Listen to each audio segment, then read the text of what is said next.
NCP प्रमुख शरद पवार की तबीयत पूरी तरह ठीक है, चिंता की कोई बात नहीं।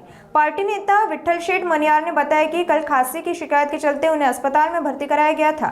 फिलहाल एहतियात के तौर पर वे अस्पताल में ही आराम कर रहे हैं। मनियार के मुताबिक शरद पवार पूरी तरह नॉर्मल है और जल्द ही नियमित कामकाज में लौटेंगे।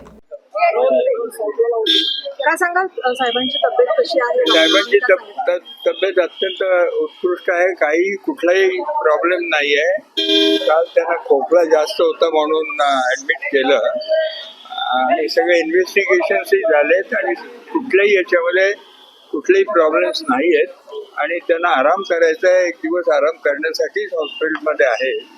अदरवाईज कुठलेही ऑक्सिजन वगैरे काही कुठले प्रॉब्लेम नाही आहेत. अत्यंत स्वस्थ असे साहेब आहेत. रिपोर्ट आल्यानंतर डॉक्टर म्हटलेले की पुढची ट्रीटमेंट डिस्चार्ज आता एका दिवस घेतील, कारण थोडस अजून 24 तास होत आहे. तर एका दिवस तर राहतात ना, इन्व्हेस्टिगेशन चालू असतात, त्याचे रिपोर्ट येण्याचे बाकी असतात.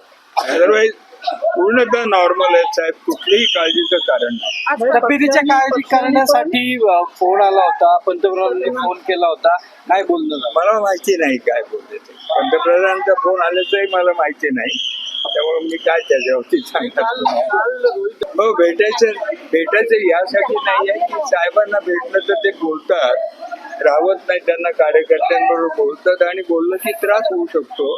खोकला आहे त्यामुळं त्यांना, त्यासाठी सगळ्या कार्यकर्त्यांना आणि साहेबांची जी प्रेमी मंडळी त्यांना अपील केलेलं आहे की त्यांनी हॉस्पिटलमध्ये येऊन साहेबांना त्रास देऊ नये, भेटू नये.